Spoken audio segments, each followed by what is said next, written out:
As individuals, we are strong, but as a community, we are powerful. Tell me what you need, and I'll do what I can. Who are we? MSI. Who are we? MSI. Who are we? MSI. Tres, dos, uno. What's up, everyone? My name is Alan Ruelas. I'm here accompanied with MAKAI Riley. And you already know this is Get Going with MSI, hosted by the one and only, of course, me. Now, let me tell you a little something. This is our safe space. Yeah. This is our space here within MSI where we get going and share our stories because they're valuable within 15 minutes. And that's what we're going to do here today. Now, let's get started. Brother Makai, how are you doing? I'm doing good. I can't complain. I got to spend some time with my grandmother today and get a little well-needed rest, and that was pretty fun. So I didn't have to wake up at the crack of dawn and go to work at 6. So it's been quite a fun story. So let me tell you, when I FaceTimed you and I was like, get over here, we got to get it rolling. I was like, I could drive out to LA. I could drive out to Fontana and make it happen because your story is what we're looking forward to today. Now, besides what you just said right now, let's go ahead and establish the mental health check-in. Yeah. How's your mental health, buddy? Oh, man, it's been hectic because I just been running around like crazy. I work like 2 jobs, so it's so I work at a group home and then I work across the street in College Park. So it's been, I know, it's been very hectic. And then I'm in ASI, as you know, so it's just been a lot of running around. I know. So it's been a lot of running around. But I'll get through it, and hopefully this summer I can get the rest I need. But yeah, looking forward to the summer. Definitely, school to be over. The rest we need, I need it too. Yeah. I kind of overslept today. I'm putting that on the alarm because it didn't ring. Yeah. But yeah, having that opportunity during summer to catch up on sleep is very important. It is. I learned that is a method for me to balance my mental health. Yeah, it is. Believe it or not, we need our sleep to be able to balance our day-to-day activities. Exactly. So, transitioning over to what you were just talking about, you have, your jobs too. First of all, amazing. Yeah. I had 1, Starbucks. And it was already hectic. Now I'm imagining 2. Yeah. I did not do this. Yeah, but exactly. I bring that up because talk to us about leadership. Mm-hmm. You mentioned ASI. Yeah. Dive into that for us. Okay. So yeah, I'm a ASI Lobby Corps coordinator. What we just basically deal with civic engagement, trying to get people dealing with voter registration, trying to advocate for different groups. Right now, we're gonna have a civic engagement piece for our students that are undocumented. That's what I kind of wanted to do with our focus, but also some of my colleagues also wanted to do. So we had our similar aspirations. So we ended up having the event. We're gonna have it in the TDRC on Wednesday if you want to come by. So we're gonna be talking about just basically how, even though you are undocumented, you can still, there's other ways that you can go out into the world and be able to have an impact in this country, because this country is it's for everyone. It's not for just one people. And I feel like a lot of people just are so defensive over that fact. But this land is stolen and a lot of ways, and this is so we're just trying to empower those people to be able to know that this is your country too, that you don't have to have the title of, oh, you're documented or whatever. It doesn't matter. You're still here. This is your space. This is your country. This is your home. So yeah, we're trying to get that through. Definitely, when I start the Instagram post and everything, that's going to be a great quote. Yeah. That's going to be the quote, off of Makai, you know what I'm saying? For sure. It's facts, bars, as we say here within MSI. Yeah. Bars. Yeah. For sure. I say facts, but we established that here. Exactly. But definitely, I talked about this previously with Brother Thomas. The idea of, for instance, this is our land. Yeah. You know what I'm saying? Exactly. But we're taught that is other people's land. Yeah. And we're alienated. Yep. And once you start learning your history, once you start taking these courses and you start becoming, aware, you're like, no. It's not. That song that goes, this land is my land, this land is your land. Well, let's spread that. Exactly. let's keep that energy. Yeah, exactly. Yeah. It's super important. And I'm happy that you're having those spaces and those conversations. Exactly. I feel like, we go through elementary school and we're always taught that, oh yeah, this land is our land, but we're not treated as so, especially for like, you know, people of color. We're often told that we can go back to our country, but you know, we were born and raised here, and my grandmother, it goes back way far that we were born and raised here. We worked this land, and we helped establish whatever stuff, and like then it's kind of you know, it's very discouraging when people just tell you like, oh, you should go back to Africa as a kid. You know, that's like a lot of stuff that I feel like a lot of people of color go through when they're not, you know, of the, you know, white counterparts. So I would say for the largest part, you know, growing up, you know, I always felt proud of my skin color. Yeah, exactly. And I never really thought about it, you know. Yeah.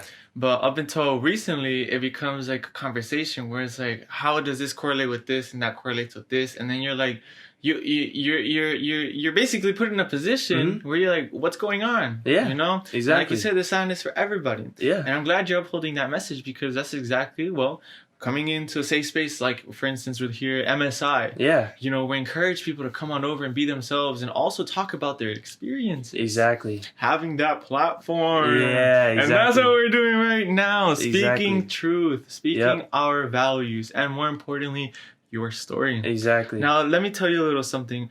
Aside from what you just mentioned right now, is there something else you want to add to that? Because I have another question for you. Okay. Yeah. I was also the APAC president, which stands for the Alliance for the Preservation of African Consciousness. That's a group basically on campus. We just hold a safe space where everybody can come, and it's like a brotherhood, kind of like MSI is. But you just basically just talk about the political turmoils that are on campus, or maybe you just want to talk about, you know, Cardi B or Megan Thee Stallion, stuff like that. You want to just come and make sure you're providing a safe space, but also educating brothers.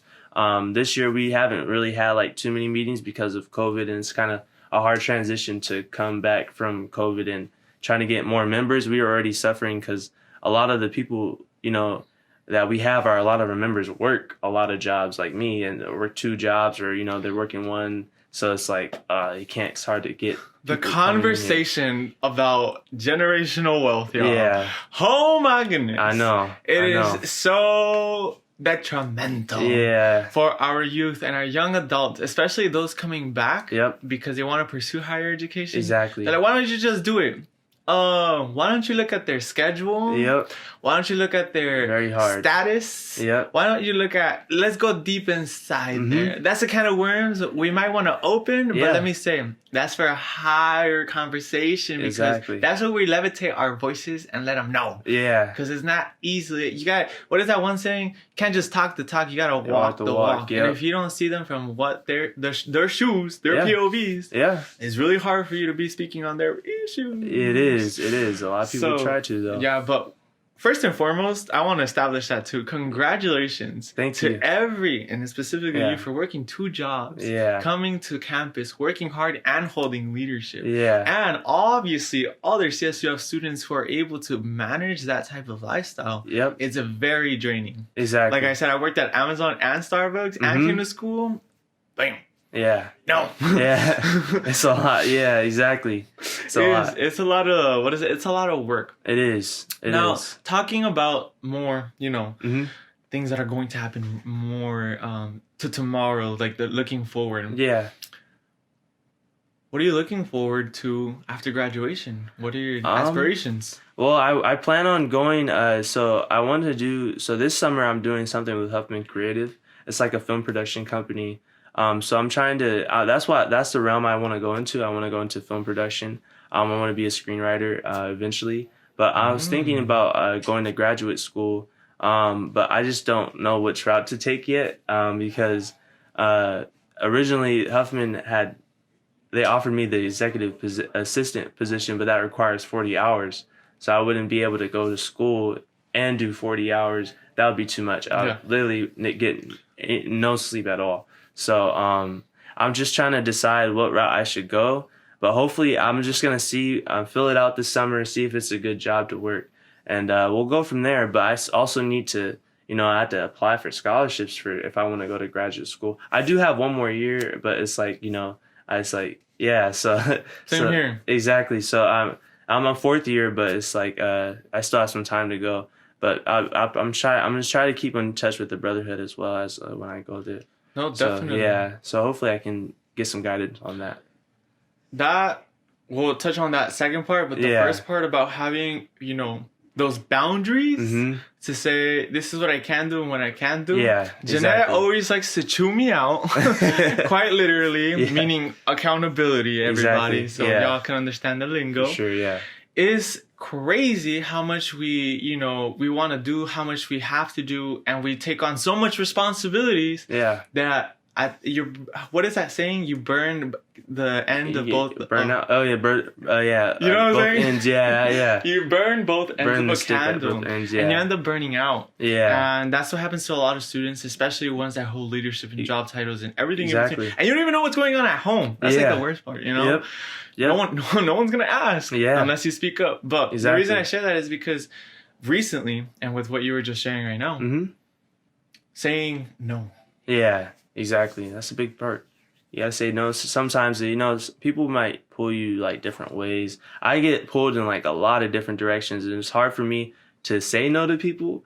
But you have to realize that you can't be Superman and you can't be everywhere at once. So it's kind of hard to find that balance. But once you do, it's kind of a beautiful thing because you realize that even though that you're doing all these things, you don't have to do all those things to be perfect and be the person that everybody wants you to be. You have to just realize that, be yourself and be true to yourself. Yourself should be first over everybody, even some family members, I know that we always want to help our family members, but you got to put yourself first, and that's a lot of self-love is needed. So that's a big part. If I would tell anybody that's coming into college, focus on yourself. Don't say yes to everything. That's so hard. I know there's a lot of different groups that would be like, oh, come here, come that. And it's kind of hard to be like, oh, no, I got to focus on school, or I got to focus on a different org, or I'm doing too much right now. Or, it's a lot of things that come with college. And I feel like that's one thing that I wish I would have done more, because just telling people no, so I wouldn't be, I'm so tired. I'm very tired all the time. And it's hard to say, but you got to find that balance, definitely. Oh yeah, definitely feel you on that part. I just Yeah. try to squeeze in time to go work out. If you know me, Oh, you know yeah, me. exactly, I try yeah. my best, but It's hard. when you have your time so limited, Yeah. and you're doing this and this, it's just all over the place. Yeah. Even if you have a schedule, even if you have this, it's just Mhm. sometimes I wish it's just like pause Yeah. and then step back and then look at the schedule. I'm like, boom, I'd rather be doing this, but we gotta be responsible. We gotta be scholars. We have to, Yeah. we're breaking barriers, and we're also defying statistics. I know. Oh my Yeah. goodness. Especially the MSI. It's Yes. crazy. No, yeah. And that's great transition. Yeah. What stories do you want to leave here for MSI? What do you want the young brothers to know? Oh, How do you want to man. be, in other words, how's Makai going to be remembered? Okay, so when I came into MSI, I was a completely different person. I'll tell you that. I really didn't like the person I was. I was just very toxic masculine, and had a lot of flaws and a lot of things that I just was so ignorant about. But when I came to MSI, I think when I met Brother Raul, who he was a fellow as well, he came. We went on a retreat, and the first retreat we used to have it. I forgot where it was. I think it's like, I don't know. It was somewhere like in the woods, and it was like a little Big Bear? It wasn't Big Bear. Big Bear was the one I Arrowhead? think we did. I think it was like Arrowhead or somewhere, and it was like a little space, and kind of we were treated different than everybody else when we went there. We weren't treated with as much respect as everybody else, and people would yell. So there was a white guy that came in and started yelling at us. And like we weren't even doing anything. We were walking to our room. We had just came from a workshop that we were doing with MSI. It was late at night. We did a lot of the stuff at night just so we could, all day we would be doing workshops, obviously, but it was just like, it was a little program that we were doing at night. We were walking down, and the guy started yelling, "You guys are being too loud, and you guys need to be quiet," and all that stuff. And like, we weren't doing anything. We weren't even being loud. We were just whispering like that. And Raul, he came up and he was like, protected us. Like, it was like he's like, "No, you need to do this and that and that." And then so that really like made me really close with Raul. Until this day, whenever I see that brother, I'm like, man, Like cause see to be honest, that guy like kind of scared everybody, but Raul was like able to hold a space and be like, no, this is our space. This is what we need, and then like so he just be able to, yeah. I'm still. I need to talk to Raul. Yeah, he's a good brother to know. I wish he would come around a little bit more, but yeah. Until this day, when I see Raul, I really. But that first retreat, those first and second retreats were very powerful because we did also a step walk, a walk of faith. That's what they called it. Yeah. So it's really like what the walk of faith is basically. You're seeing where people are in their lives. So you get a question like, I think we did this year at this retreat too. But it was just, you just see who's all in front of you. You realize the privileges that you have as a person and other things that people don't necessarily have. But also you see how there are people that, have higher privilege than you. And it's very powerful. Some of the brothers would cry just because the experience is it's so overwhelming to see where you're at. And see how many people are in front of you, and then see how many people are like behind you as well. So it's like it's very impactful. But we also after that activity, we went in a circle, and I think it was like a bunch of us were crying, and I was just like, I was like, no, like F this, like you guys are all special in your own way, and I just felt a really deep connection every time I go to retreats. Because brothers would, uplift me and be like, oh no, Makai, like you're such a beautiful person. And I stuff that I didn't see in myself that brothers were able to see. So MSI, that's why I hold MSI so dear to my heart, because I feel like I grew as a person, just knowing and be able to, grow with the brothers. So it's just like, so I would definitely recommend to go on the next retreat.